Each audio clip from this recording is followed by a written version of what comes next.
खुदावंद यीशु मसीह अपने शागिर्दों को ये तालीम जो दे रहे हैं, और ये आसमान की बादशाही के तलक से जब अदालत होगी, और उस तलक से अदालत के तलक से ये तालीम दे रहे हैं, और उनको सिखा रहे हैं कि जब अदालत होगी तो क्या मंजर होगा। तो उन्होंने एक तमसील से उनको सिखाया कि एक जिन्हें के आदमी था और उसने अपने खेत में बीज बोया। तो जैसे बीज बढ़ा तो उसके साथ जिन्हें के कड़वे दाने भी निकल आए,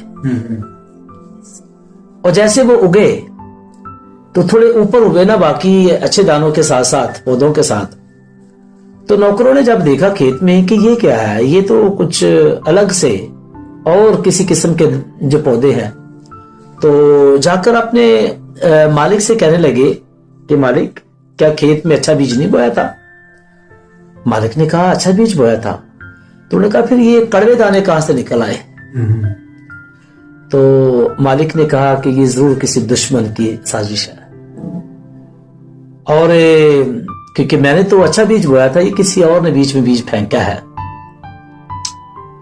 तो वो उन्होंने कहा फिर हमें इजाजत दे कि हम इनको खाद डालें। मालिक ने कहा नहीं, अभी रहने दे और इन्हें बढ़ने दो, इन्हीं के साथ बढ़ने दो, और जब जिन्हें के फसल पक जाएगी तो मैं फसल की कटाई करने वालों से कह दूंगा कि अच्छे दाने एक तरफ कर दो और कड़वे दाने एक तरफ कर दो, और जो कड़वे दाने हैं और उनको कहां फेंक दो? आग में फेंक दो, और दूसरे अच्छे दानों को जमा कर लो। तो मसीह यीशु आसमान की बादशाह की जो बात करते हैं, उनको सिखाते हैं, तो ये हकीकत में उन्होंने हमेशा तमसीलों से लोगों को कलाम दिया, और आज भी ये मुझे और आप लोगों को समझना है कि ये अच्छे दाने और कड़वे दाने की जब बात चल रही है तो ये ईमानदार और कड़वे दाने गैर ईमानदार है। तो जब फसल की कटाई के जो वक्त को जो कहा जाता है कि वो फसल की कटाई करने वालों को कह दूंगा, मतलब ये है कि जब अदालत होगी तो मैं फरिश्तों को कह दूंगा कि इन्हें पकड़ो और आग में फेंक दो। और ये वो लोग हैं जिन्होंने कलाम मुकद्दस को रद्द किया है, ये वो लोग हैं जिन्होंने बदकारी की, हर तरह के गुनाह में जिंदगी बसर करना पसंद किया और खुदा से दूर रहे, नाफरमानी की।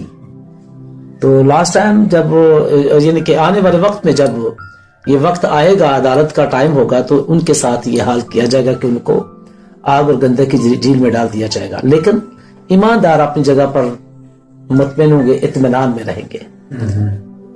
तो ये हमारे लिए सीखने की बात है कि हम जो आज के दौर में जिंदगी बसर कर रहे हैं, हम जिन्हें कि किस लिस्ट में है, अच्छे दानों में या कड़वे दानों में? हम कहते हैं हाँ हम अच्छे दाने में हैं, लेकिन कई दफा कुछ चीजें ऐसी होती हैं जो हमें खराब कर रही होती हैं। हम ठीक होते हैं, लेकिन कई दफा दूसरे कड़वे दाने होते हैं, तो वो हमारे साथ रहकर हमें भी खराब करने की कोशिश करते हैं। लेकिन खुदा चाहता है कि वक्त आने पर ईमानदारों को गैर ईमानदारों से अलग कर ले, और ईमानदार मुतमईन और इत्मीनान में रहें, हमेशा किराम में रहें। मैं कल परसों यहाँ पर एक वाक़या सुन रहा था कि यहाँ पर कुछ अफगानी लोग हैं, तो पुलिस वाले गाड़ियां भर भर कर उन्हें लेकर जा रहे हैं, तो वो छुपने की कोशिश कर रहे हैं, इधर उधर आने जाने की कोशिश कर रहे हैं। लेकिन बाकी लोग बड़े जिन्हें के मुतमईन होकर खड़े हैं, उनको पुलिस कुछ नहीं कहती। भाई उनको पुलिस क्यों नहीं कुछ कहती? क्योंकि वो यहाँ के जिन्हें शहरी हैं, और इसलिए उन्हें कुछ नहीं कहती, और वो भी खड़े हैं आराम से।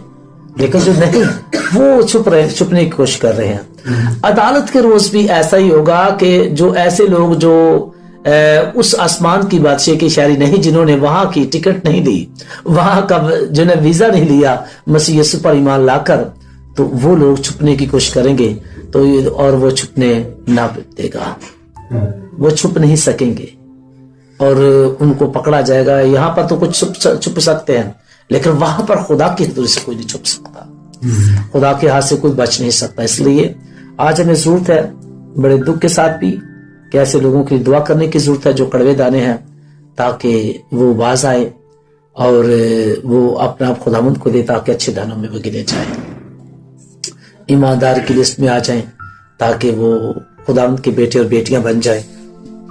اور وہ عذاب جو آگ کا عذاب ہے اور اس سے بچ جائیں.